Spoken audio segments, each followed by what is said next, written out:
Your hosts are Jared and Jason, and you have arrived at the after party. The crown winner of last week is Dude Bro Moment, financially gifting $50. God bless you, 50. And let's get a big round of applause for Dude Bro Moment. Congratulations. In second place, a tie, $10 financial gift from No White Gill Clips and White Student Transmission. Congratulations to the both of you as well. Thank you both so very much. You all may financially gift on Cash App or on Entropy. I'll have that up running in a moment. You can find the links to those in the URL below. Remember, you cannot support me on Patreon anymore as they censored me from their platform. Jared and I evenly share the financial gifts here with our guests on the after party. Now, today we have the hero of Zero G, the Titan of Tunes, ForNull, on tap with us. ForNull, please introduce yourself to the esteemed community for the very few and the new who may not know who you are. Tell them where they can find you and your magnificent work. And Mr. George will bring us into this conversation. Hey, everyone. Well, I'm ForNull. You can find me on YouTube. I have a channel there. I'm on Twitch. I'm on Gab. I'm either ForNull or ForNull USA. I'm on Bandcamp, but not as ForNull.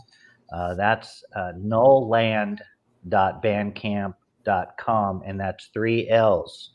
So NULLLAND, Nullland. And I sell my albums there, and some of the albums get put up on Amazon and things like that too. And I have a weekly show where I play beautiful music from Western people, or at least inspired by medieval kind of European music, and that's called Dragon Synth Adventures. That's every Monday at 8 p.m. Eastern. So those are the places you can find me. Thanks.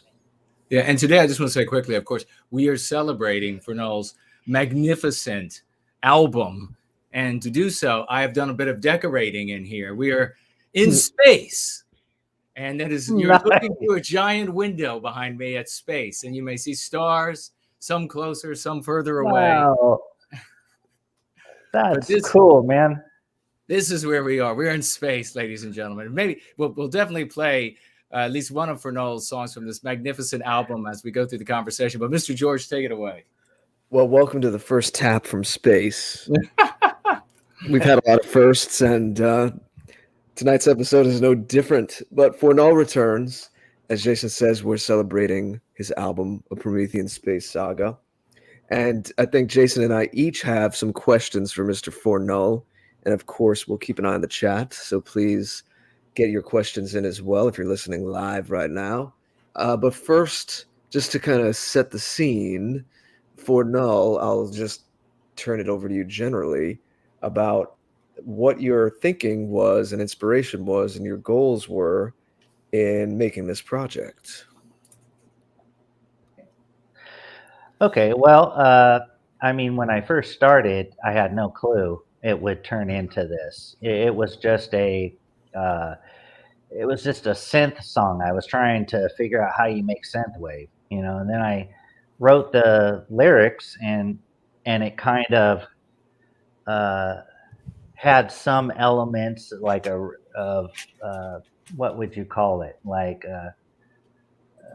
racial kind of elements, but not too heavy-handed. I was still, and that was earlier on too, because I was just kind of, and it still am, learning how do you make white positive music that doesn't sound like mediocre religious music or something, in the themes. And that's a challenge because I want to be overt with some of the lyrics, but not so much, And so anyways, got that song, and then someone suggested I should do a concept album. And so then that's when I started thinking about, okay, what's the story here? Then I gotta figure this out. And I had just been reading Jason's awesome book, Prometheus Rising, Born, or That's right, Born Prometheus. Guilty. Yeah, but the whole book, the big within Guilty. Born Guilty. Born Guilty. Yeah. Gotcha. Yeah, and I loved that. I thought that was done so well, and that wasn't preachy or sappy or cheesy. You know, it was pretty awesome, and that really got me inspired. And so I went to set out to basically make kind of like fan fiction in that world, but not the same era that's in Jason's book, but futuristic, spacey kind of thing. So that's that's how that got going. And then I the song inspired Watchwriter, who he writes books and he makes art, and he's a game maker too. And it inspired him to do some animations and all this stuff, and got his mind working in that realm. And so he was constantly, I was giving him my story ideas, how it was going to unfold, and he would be giving me feedback and also just prodding me along the whole time. Like he'd write me every couple of weeks, how's the crew of the Valindeal doing? I'd be like, well, they're still floating out there. I'm not sure yet, so. Anyway, did he do all the visuals on the video version, or did you collaborate? Or did you work on some of the video as well? No, he didn't do. Actually, he did stuff for his own projects. Just kind of was inspired by my song that was inspired by Jason's book. So, but he didn't work on it at all. I did all the videos. Oh, so even that spaceship animation, because that looked like something he might do. Nope, that's I used to program video games, so that was my career earlier on. And then I've always made games. I don't do 3D modeling anymore, so I bought that spaceship from somebody and used it. But I made all those scenes and rendered them and animated all the 3D graphics for the most part, except for little visual, trippy graphics or something like that. But all the 3D graphics, that's all stuff I did. I build those scenes, all of it. Like the room where you panning and you see the people in the cryo chamber. I built that room. I bought a bunch of assets, just different types of walls and pipes and cords and different things I'd buy from different artists. And they sell these things in packs sometime of a theme, and they're just modular little things where you can make whatever you want with them. And so I would set up the scene and the camera and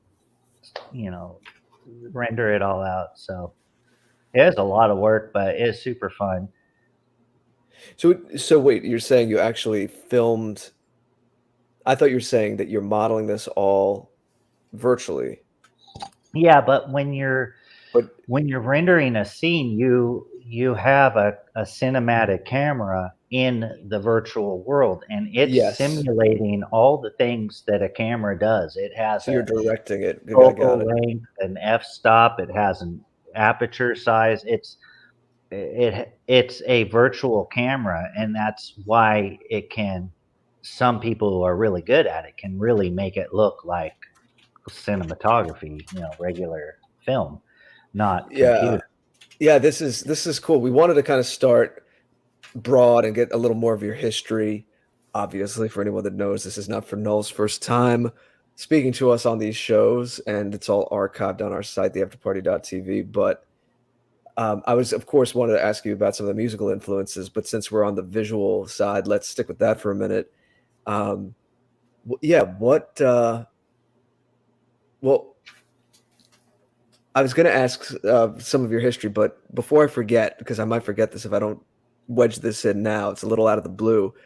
But being that you're buying these visual elements from other people, and then you mix it with your own skills to create these scenes, what do you have an opinion on NFTs and things like that? Do you think it's a good thing that they'll be harder to replicate and maybe easier for, in this case, artists? I've seen some silly things with NFTs, but I do see the benefit where artists can actually, be able to sell their wares and not be as worried that it's just going to be this file that can be infinitely copied.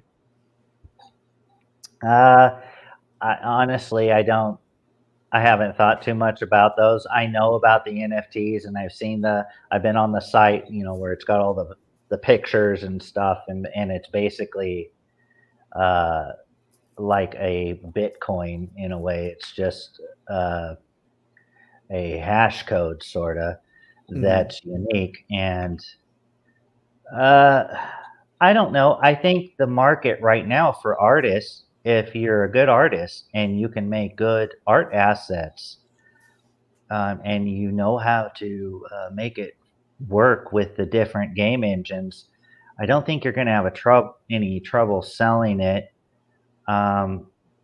Any game that comes out, if it has any kind of success at all, someone's going to notice it. And especially an artist, they'll see their stuff and be like, hey, this person, I don't know who this is. They're using my art. And so, yeah, there's a whole thing with that, though. When you get into making commercial games that are published, like I made games a long time ago when they were sold in boxes, and there's all kinds of copyrights and people you're paying to watch all that. And now there's just these store hubs. You have Epic Games, you have Unity, you have these marketplaces, and they do a lot of the regulation for you. You just give them all your stuff, and then they help you, to protect your art and make sure you're getting paid for it and all that, to some extent. Yeah, but it's so wild. You can't ever prevent wares, from people copying your digital assets. There's no way around it. DRM can be gone around. You can go around DRM. So. Yeah, it's interesting to hear. I don't know much about the visual side of it, learning about music promotion more, but there's really no way. Like you have to just build stuff around the music. There's no way to really protect recorded music anymore. But like I said, I do want to stick on some of the visuals first, just because that's the track we're on, and then of course I want to ask you about music. What are your influences visually, and what are your points of reference? I know you said you have this background in 3D modeling and video game creation. Is it coming from that world that informs you, or do you also have film directors? Were you a film buff that kind of inform your approach to visuals as well? Yeah, it's probably because I don't have millions of dollars to spend on practical effects and actors and all that stuff. I either would have to do 2D animation or 3D. So a lot of what I'm trying to replicate is things I've seen in sci-fi video games and stuff like that. Of course, I love 2001: A Space Odyssey. The aesthetics of that movie are so awesome. Especially when it was released, it looked like it came from the future at that time. And it was very hard science fiction look. There was no, they were really trying to show what it could possibly look like. And I like that kind of look. And you can sort of see that spaceship I bought. It has those rings. And I always like that because that reminds me of 2001, the guy running in the circle. Yeah, so I guess just your regular movies. I'm not any kind of movie buff where I know all the different cinematographers and directors and all that.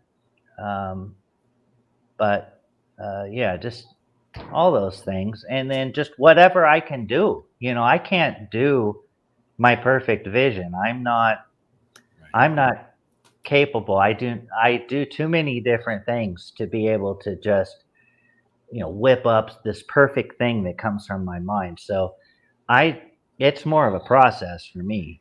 I get the art assets. I just start setting up a scene, and I just try and make it as good as I can. Uh, I don't have total, like with music, I feel like I have more control. I could say, I want it to sound like this band and this band crossed, and I could probably get pretty close. But with the visuals, I am not skilled enough. So it's just, I look at a few things or think of things, and I just try to get it as passable as I can. Mhm. Yeah, what you said a moment ago about 2001 and what it implied is again something we definitely want to talk about. I want to talk about this that a lot of people in the circles we travel in and certain uh, clusters of people online with this retro futurism thing. I want to get back to that, but just to kind of table it for a minute, um, just the same kind of question, but more with music. Now, obviously, um, you've helped me learn more about recording, and we've collaborated. And I know just from your output, and anyone that knows ForNull's output here musically is really a great producer. And what a great producer can do is what he just talked about is get the kind of sound and energy and vibe for a particular recording right.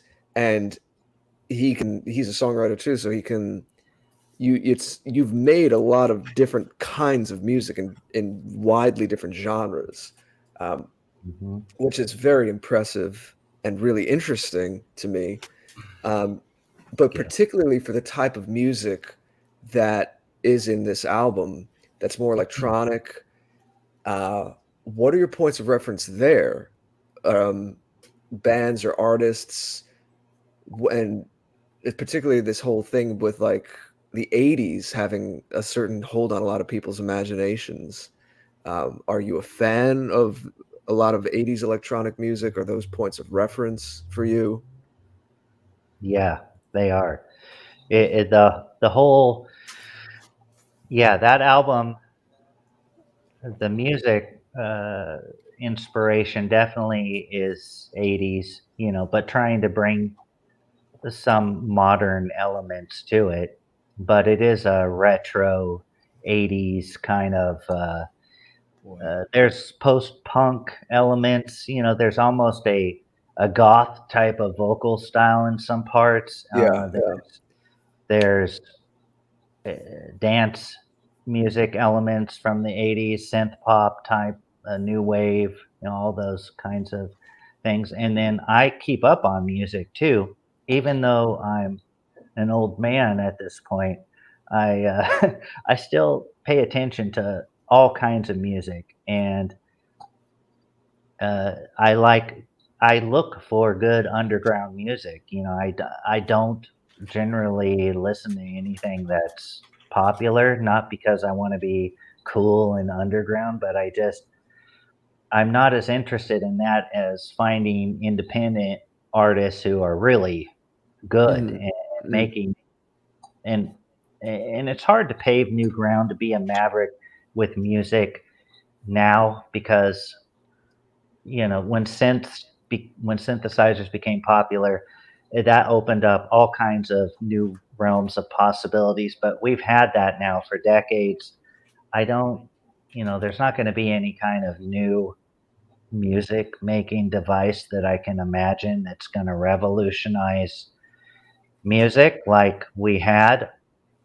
Um, Yeah, you know, I wanted to ask a little about that. I don't want to get too off track with, we want to keep the focus on you and celebrating this album, but I can't help but ask the musician in me.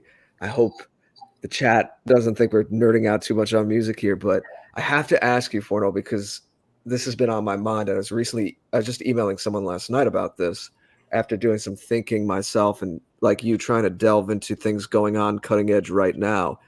So in recent years, I, like other people, sometimes I get a little cynical about you look at trends in popular music and it seems like a lot's being regurgitated.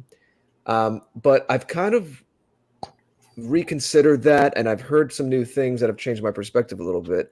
And I'm beginning to see that even though there's a lot of pop garbage and even though there's a lot of negative messages that come from the main music centers in New York and LA, we know that. But still, as musicians, we still have, we're interested in the sounds and how things are made, and we have to be aware of those things. It seems now that a lot of artists are just mining different veins rather than trying this regicide approach of destroying what came before.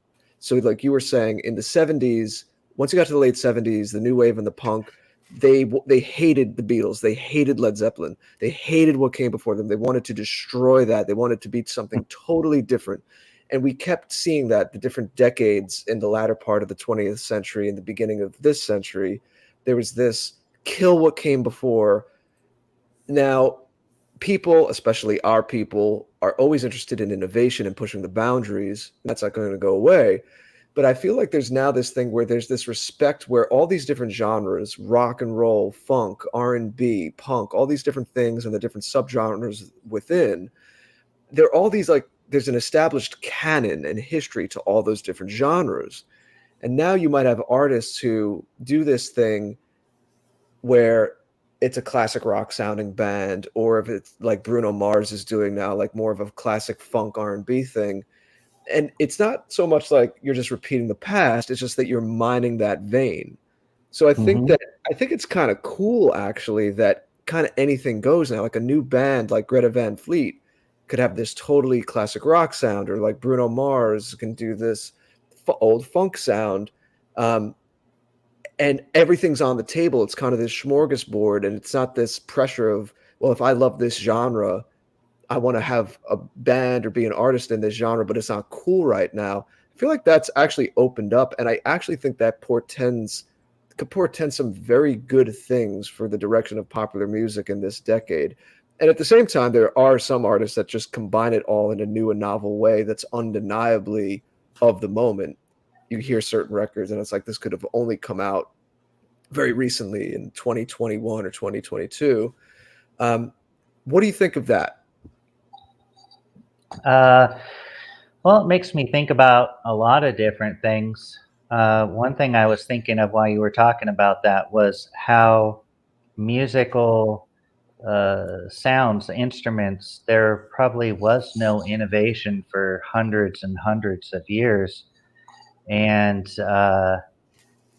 maybe there was innovation in the theories of music.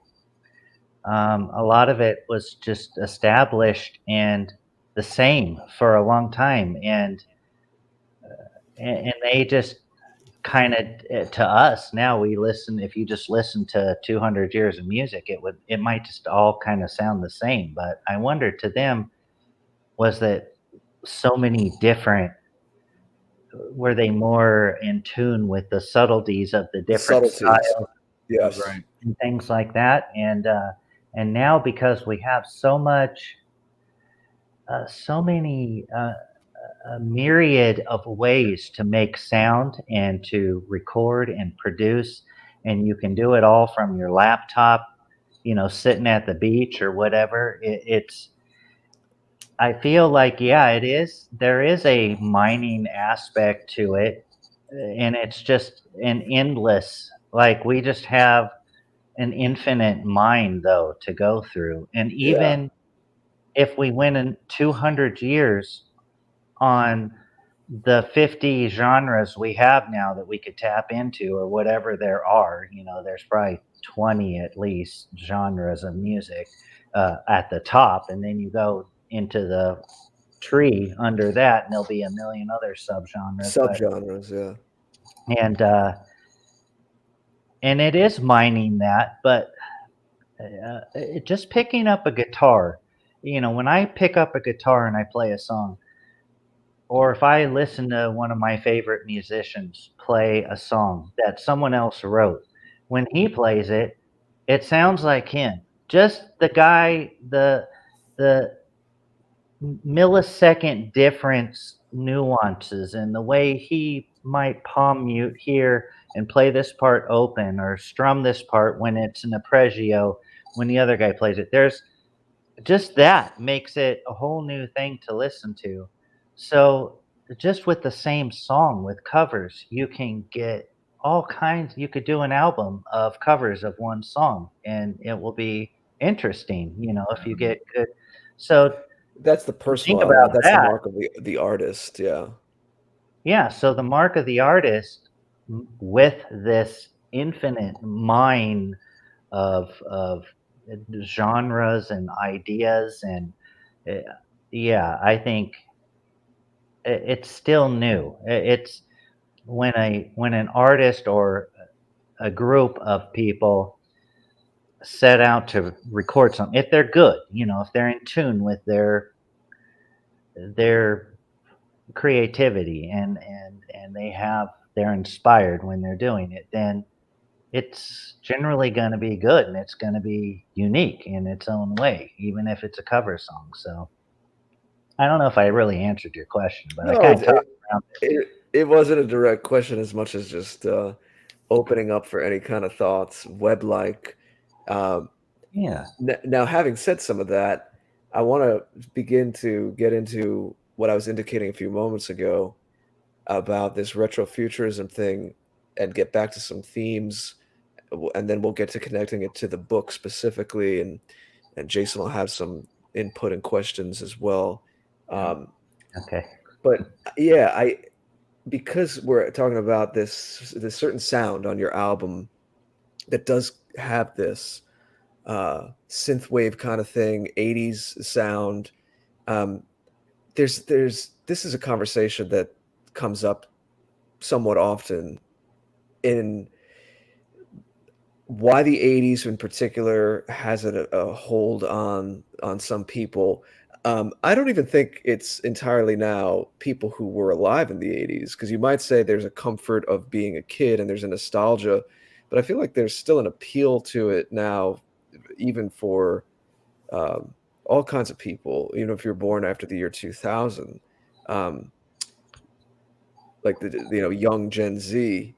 Not that I don't really pay much attention to that kind of categorization, but so there's that. There's the appeal of the 80s, but then there's also the next logical question, very relevant for us and the kind of things we all talk about here and why we're all here, is that tension between nostalgia and futurism, and particularly this whole, like, the themes that your album and this project is bringing up, like outer space exploration married with that kind of synthy sound that is very vast. uh, it's this odd thing. I guess you talked about 2001: A Space Odyssey as well. Is there's this movement, and it's not it I see it in other circles, for lack of a better word, too. um, a lot of people who have their questions about the direction the world took, especially in the last 20 or 30 years, um, a lot of people seem to just grasp for these pop cultural artifacts, whether they be film or music, from the late 20th century, of what they were imagining the future like then. And it's almost like we want to go back. I don't even know what the right word for it is, because it's all this warping of time. It's like we're now here in 2020. We want to go back to what people in the 60s, 70s, or 80s thought the future would be like. And what do we want to do? Like, we don't want to restart exactly from where they were, because we know how that goes. It's like you'll make the same mistakes and you'll end up here. But we kind of, there's this instinct that people want to kind of take the more positive elements or what they were dreaming about, and try to get back on track, incorporate that, like reclaim that vision of the future. Like have flying cars and Well, yeah, there's a lot of memes that break it down very simply, and yeah, that is memes are limited, but they are useful too, and just distilling or crystallizing something. And there is truth to that. Of we were promised flying cars. You know, there is something that it sounds silly, but there's something bigger that implies. Mm-hmm. Well, it's a lot of the retrofuturism is very naive. It's shallow. It's like it's an illustration for a science fiction magazine or something, just in one snapshot. You know, just throw everything into one scene that you can think of that might be in the future. And there are awesome ideas, and many of the ideas came true. You know, the modern day computers and, you know, wristwatches that you could have a video phone call on, and different things. So we have a lot of it. And yeah, I like all that stuff though. I like the retrofuturism, the aesthetics of it. And there's a lot of different kinds. The 60s really had some weird stuff.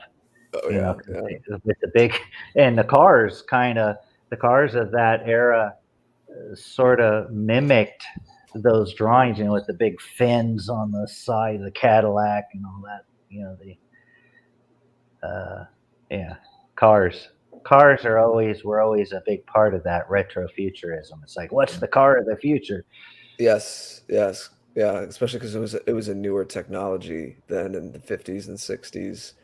It wasn't brand new, but it was more, you know, on a mass consumer level after the war.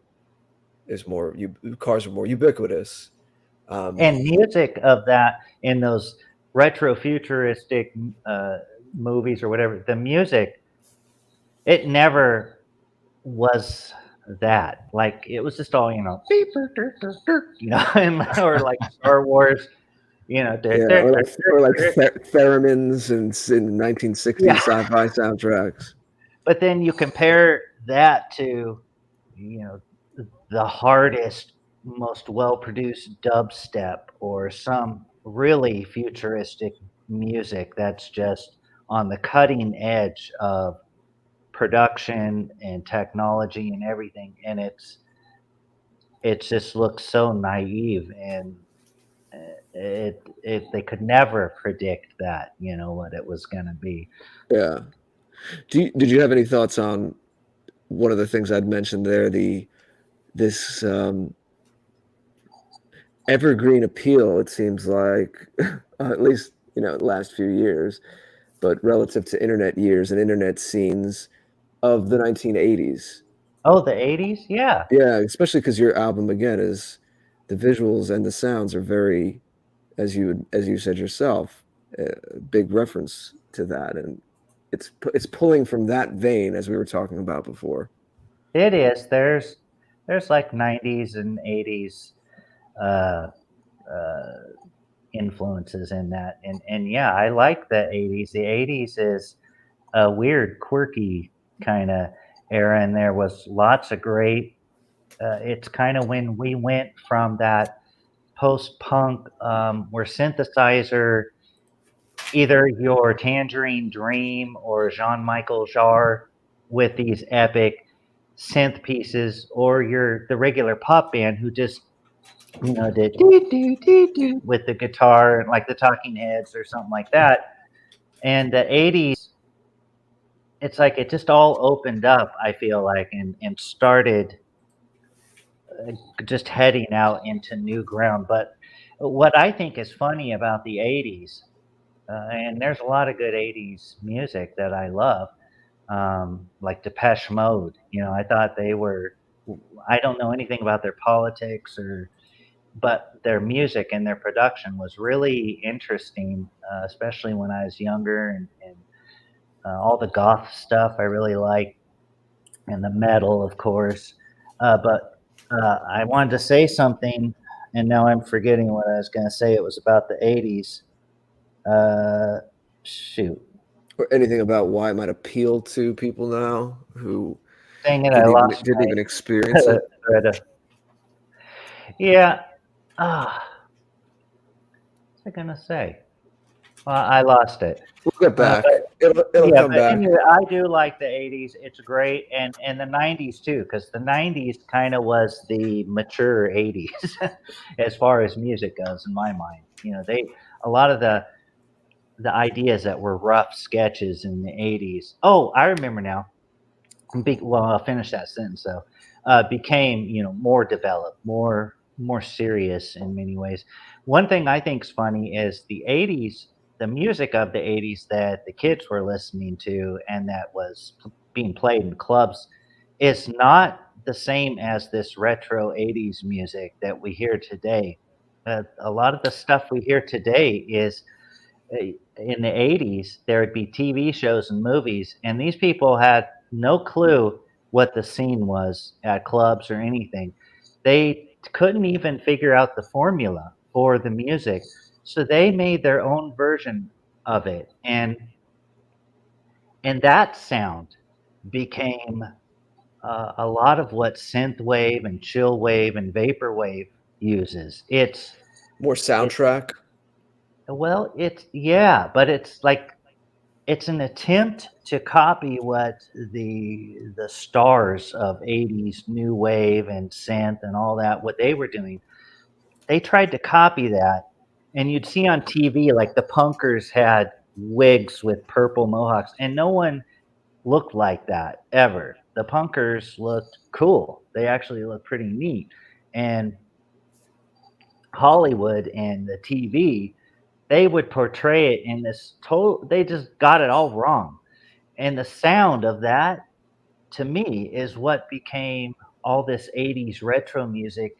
They're taking all of that and making it cool. So it's kind of weird. They're recycling the cheesy knockoffs and making them actually better than a lot of the stuff that was in the 80s, in my opinion. Right. Right. What about now you said this is somewhat fan fiction from Prometheus Rising. So anyone that's read the book knows that it's this myth that Jason wrote, and it's this deep history, creation story in a way.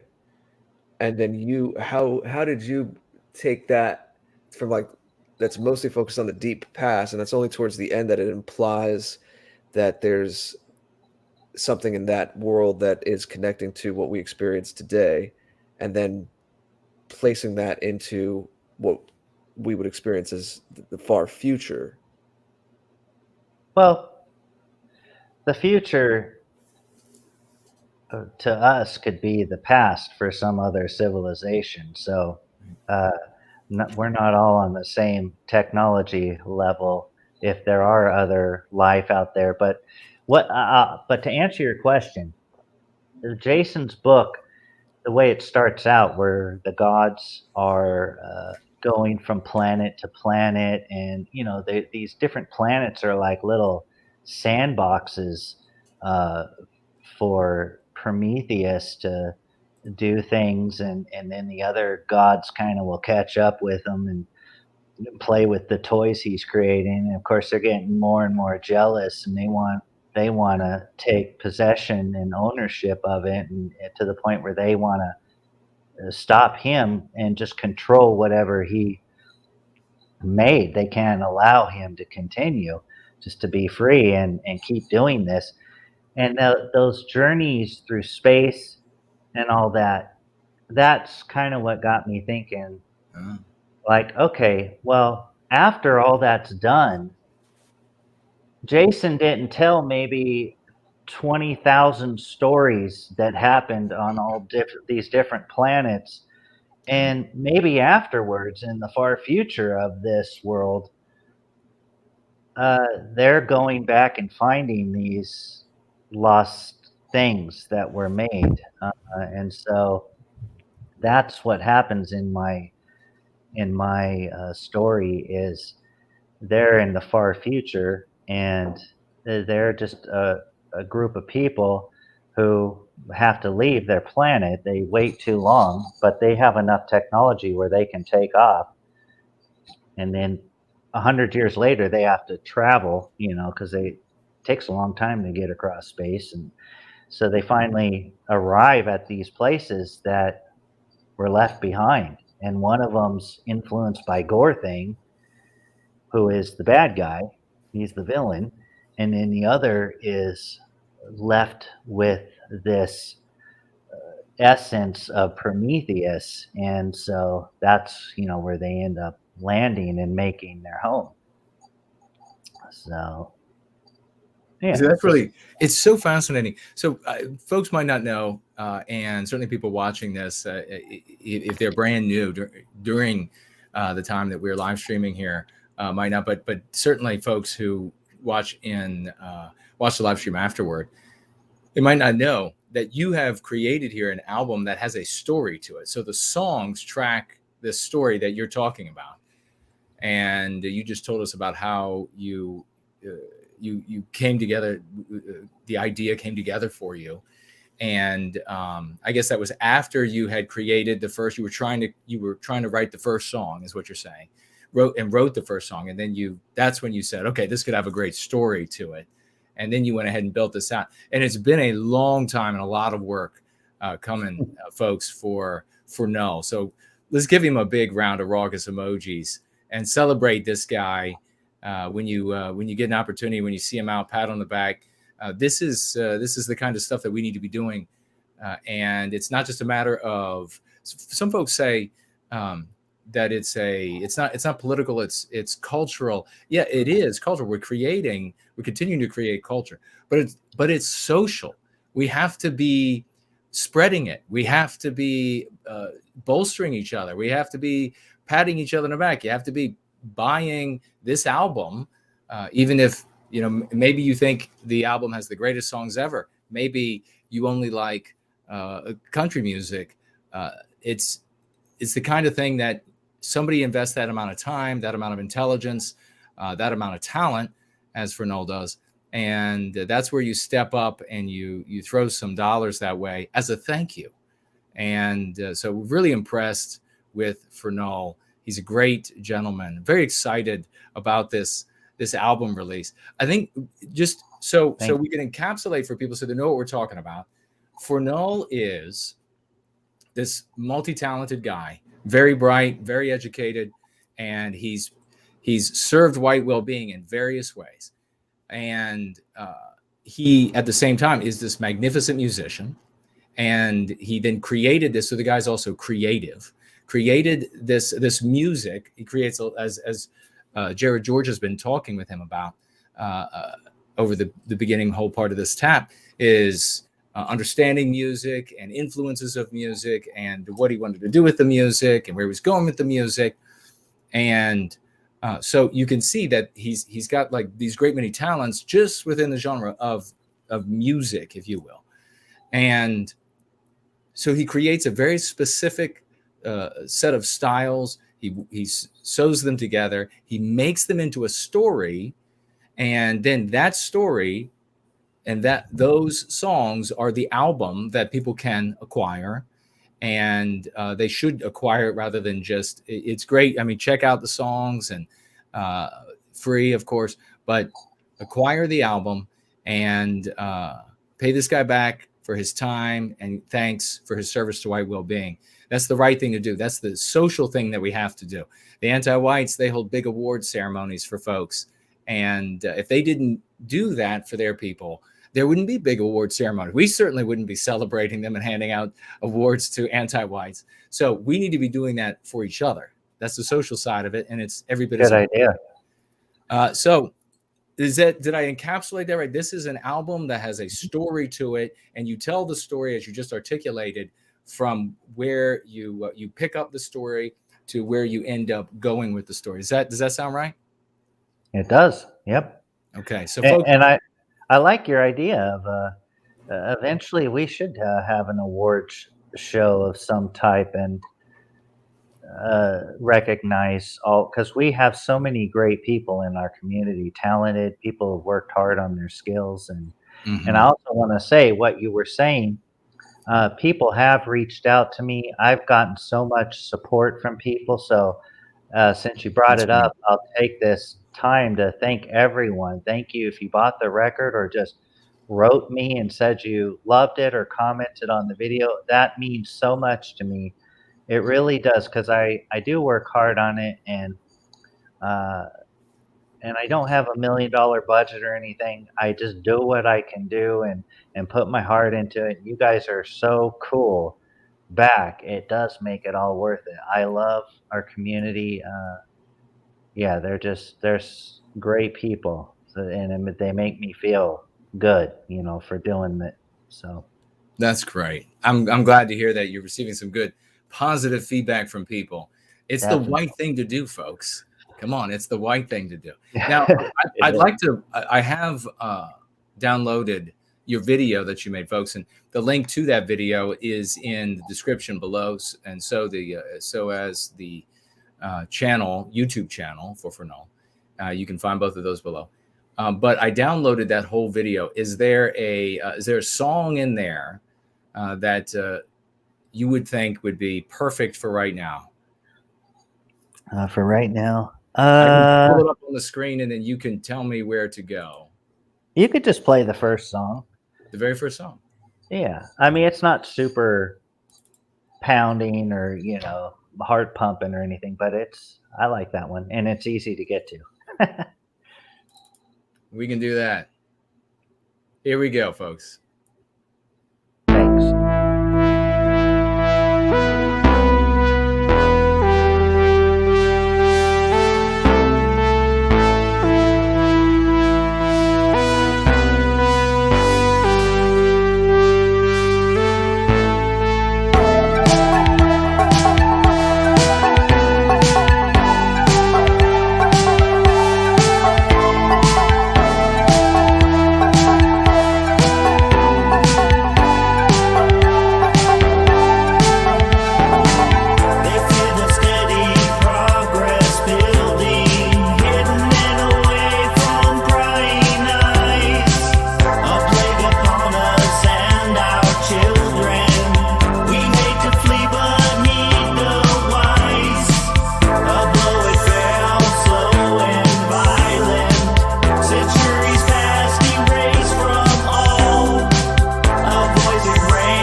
Cool. Doing the visuals and the music, a Renaissance man. I have to ask you before we go on, just quickly, again, musician question. So do you purchase modules that specifically are marketed like synthesizers, virtual synthesizers, to say, hey, this is a suite of sounds that replicate these synthesizers they used in the 80s? Or do you just use modern synthesizers but turn the buttons and knobs until they get these 80s kinds of sounds you want? That's what I do. That's even more impressive. Then it's not this just set up thing. You actually sculpted the sounds, and you got that sound. Thanks. And that's something that's always been important to me. I don't like using canned sounds. Occasionally there's a sound that already is almost there. But I know how to work a synthesizer. I know how to use the different synthesizers and how to make it do what I want. So a lot of times, sometimes I start from scratch out there. I just, right click the synthesizer and say reset device, and then I go to town on it. But other times there's a sound I like, but it's not quite there. So then I just start tweaking knobs, and I know what they do. So it's just dialing it in. And I like that. And that's part of the challenge. And that's something I've always tried to do with my music is not, I want everything to be crafted as much as possible, handcrafted. Every drum hit, everything in the song, I want to make that in a manual process. So yeah, that's mostly how I do it. Now I will buy, Reason, the program I use, it comes with a bunch of awesome synths. But occasionally I'll get a free VST plugin that is emulating, like a Juno 106 or some classic synth. And I'll use those sometimes, but no, usually it's just all the stuff in Reason. Yeah, it goes with what we were saying before. Sometimes I have these fantasies of, if I had all this time, maybe in the future, it's like I'd love to go into a studio where it's like frozen in time, and just challenge yourself to do a whole album of a studio where all the technology is not past 1965, and then another album where it's not past 1979, then another album where it's not past 1987, and see what different things you could do with that. That would be neat. But you basically took these modern synthesizers and tweaked them to make these sounds, which again, it goes back to what we said before, and I see people saying in the chat, which is that's the art of producing, of creating the sonic palette and the approach of a record. That's what a producer does, and that's right. You do that well in a lot of different genres. It's really amazing. Yeah. Thanks. Well, I've been doing it a long time, so I should be good by now. But there was a lot. Oh, hold on. I got to ban somebody. It's a porn site being spammed. Showed up. I'm modding while I. Again, a Renaissance man. What was I saying? I don't remember. But yes, I've been doing it a long time, and I don't know. I reached a few.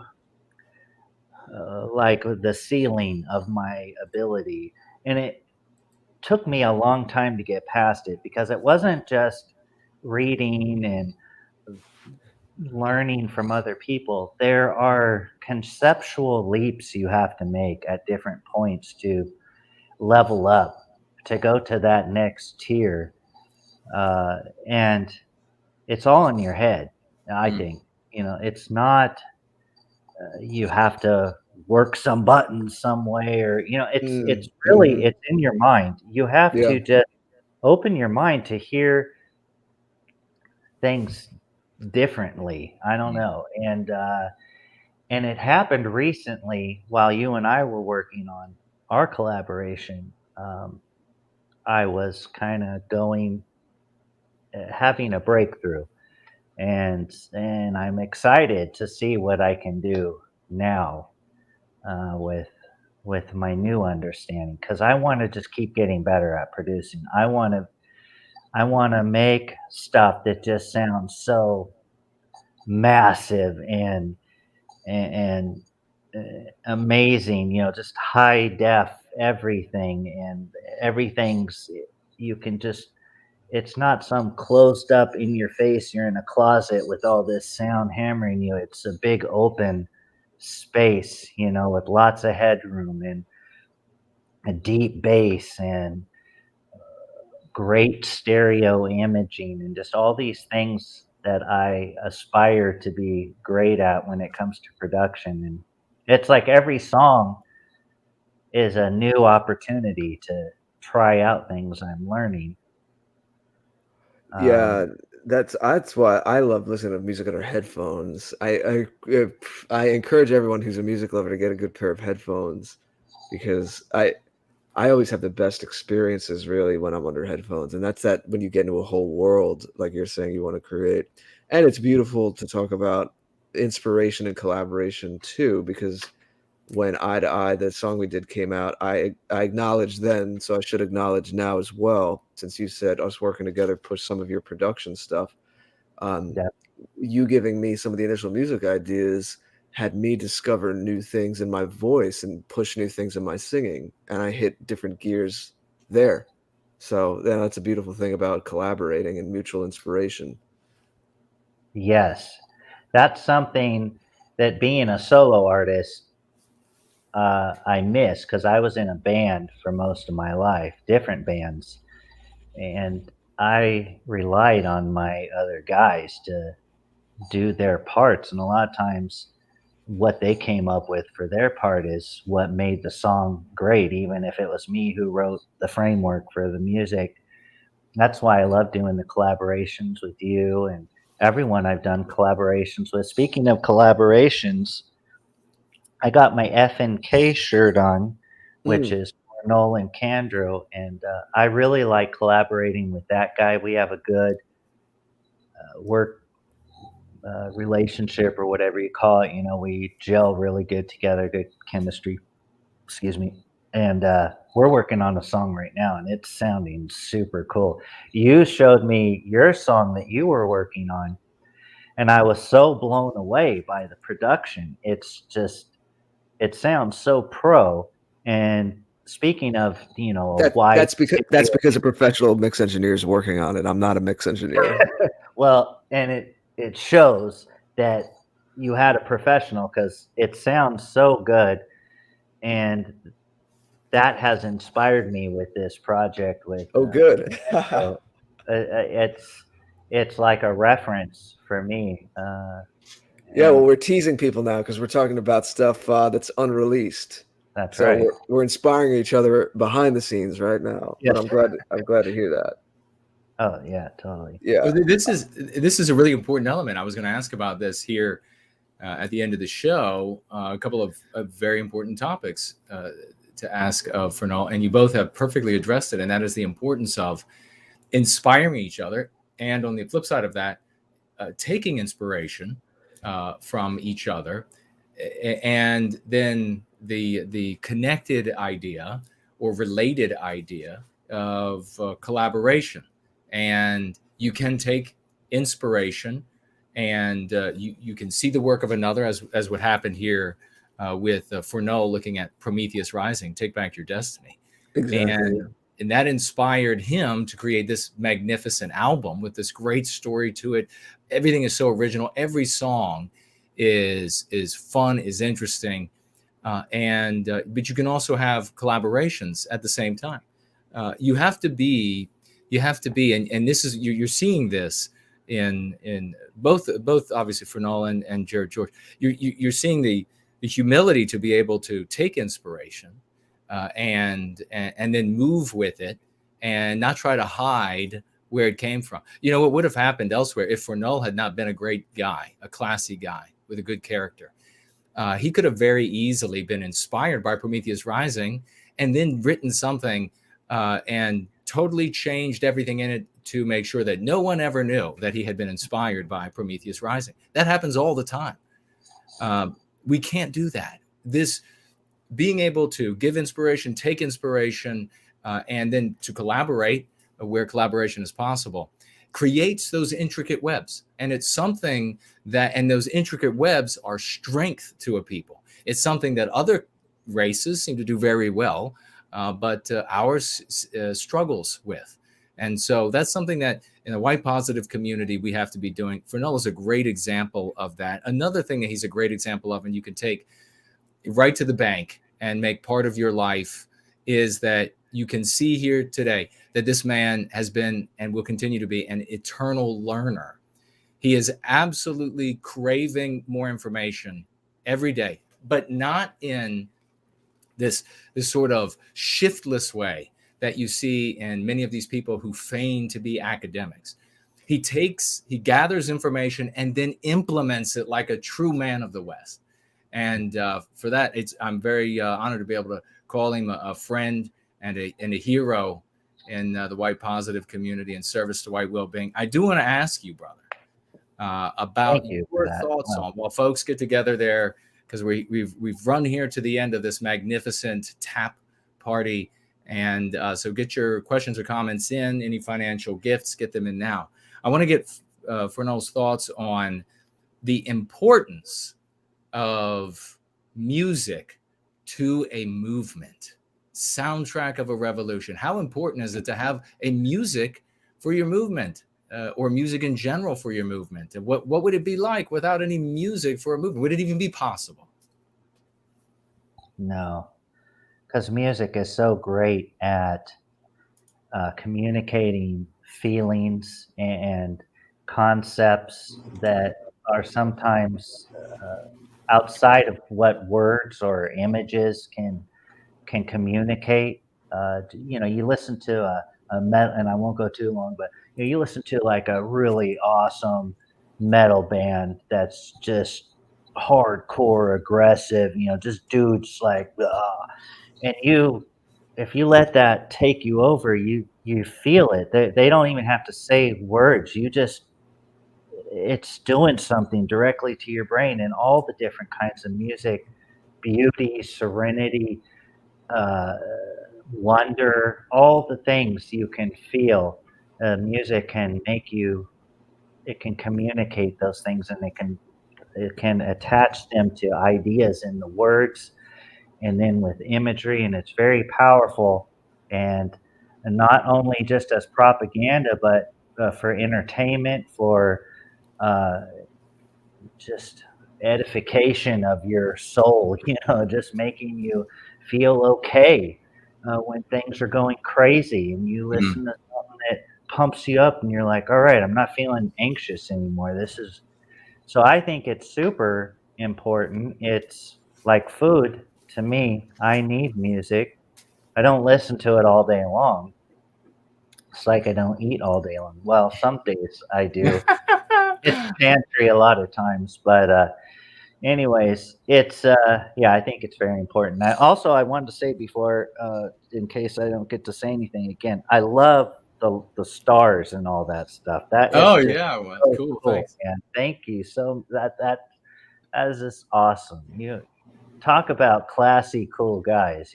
We got two of them right here. Three of them. So thank you. I appreciate that. Thank you very much. Let's get to some of these questions, financial gifts from these wonderful people. We have the great Azimuth Clark, financially gifting $3. And he says, have a great weekend, everyone. And then he gives us 3 white emoji hearts for the 3 of us. Thank you so much, brother. And that was over on Cash App. And over here on Entropy, we have a No White Guilt Clips, the great, financially gifting $3. And he writes, ForNull, what is the meaning behind your name?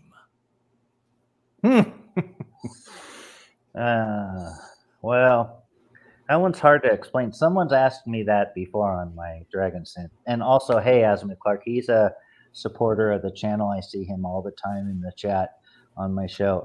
ForNull, what does it mean? It would take too long. I don't have a good short answer. It's kind of a variation of an old nickname. So that's how it first came. It's also a programming reference to programming, because I love programming computers. It's something I don't talk about very much ever, but I love it. I've been doing it since I was young in high school. And null is a type of value. It's an absence of anything. It's not even zero. Null is different than zero. And so ForNull is kind of almost like saying for nothing in a way, but it's not for nothing. It's for something. But it's for nothing in that I will do anything I can, and I don't expect anything back other than I hope people do their best to do whatever they can do. And that was kind of what was in my head that I can summarize right now. Fantastic answer. The whole answer, folks, is written in some ancient texts and hidden under a mountain somewhere. So you'll have to wait for one of ForNull's shows for him to dig under the mountain and take you down into the dungeon and find the answers. We have JK160 financially gifting $10. Thank you so much, good sir. From personal experience, ForNull's newest album is great for lifting weights, making love, and everything in between. He says, great album. Okay, so the album from personal experience, he says, great for lifting weights, making love, and everything in between. I think that's a testimonial that should be music is important. I like that. Well, cool. It is important. That's a great compliment. Yeah, is it sure hard, is. ForNull, do you find it hard to wrap your head around the fact that this thing that you made in your, sitting in a studio, came up with this music, is then in these intimate parts of people's lives like that? Yeah, I love that. That is amazing. That's crazy. That when I was younger, and I won't go on too long about, but one of my first bands, and we got signed, and they still sell my album like in different places, and that was something I thought about all the time. Or not all the time, but sometimes I'd be like, I wonder, what kind of person's listening to the music? What are they doing? It's just weird. They don't know me. I don't know them. We're just a group of guys who are hanging out, drinking beers together, playing music, and we recorded this, and it is a strange thing to think about. I love it, though. I mean, of course I love it. Just dreaming of that when I was even younger is one of the things I wanted. I wanted to play on a stage in front of all these people and be like a guitar hero or something, And then later I realized I didn't like that. I like more just producing and then getting it out there and knowing that people are listening to it and hearing what they think. And yeah, I love that. I think it's cool, and it is kind of strange, though. Well, I can say that at a family get-together, we were eating, and someone happened to put a phone down and playing ForNull's music. The whole family sitting there eating, and ForNull was playing at that gathering. So it's good stuff, folks. You don't have to find it at some magnificently huge venue to find quality. What you're going to find at the giant venues and from the big album labels is anti-whiteism. That's what you're going to be guaranteed. It might be decent, it might be awful, but it's going to be full of anti-whiteism. But my good brothers, we have come to the end of another magnificent tap. So we're going to have to tap out. And Mr. ForNull, we're going to ask you one more time to tell folks where they can find you and when your show is and where they can get this album. All right. So the album's on Bandcamp. You can get all my links from my D Live right now. And D Live's the main place that people come to chat and hang out. Every Monday at 8 p.m. Eastern, I do a 2-hour show. I play all kinds of beautiful music. Some of it's white positive artists in our communities, our spheres, and and then just a bunch of stuff from different people. None of it, I won't play anything that has any MPs in it or anything like that. Now, I don't know the politics, all the people, the artists that I play. I can't track down every single thing they've said or thought, but this music is good, beautiful, pure stuff. And so I do that every week. That's at DLive and /ForNull. So it's pretty easy. ForNull, like it says on the screen here. And then all my links are there. If anyone wants to buy it. And also you can find me on YouTube.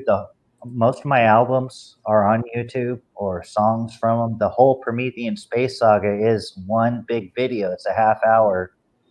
You can check that out if you've never seen it on my YouTube channel. And if you search for ForNull, it comes up. I've tested it before, so they're not hiding me or anything. So you should be able to find it. And thanks, Jason, for having me on. I appreciate this so much, giving me an opportunity to promote the album and just talk with Jared and you about music and creativity. I could talk for hours about that kind of stuff. That's what goes in my head, half the time I'm thinking about that kind of stuff. So that's fun. We thank you, brother. Thank you so much for everything you do in service to White Wellbeing. Thank you for being a classy, noble man of the West, and for showing up here with us for TAP.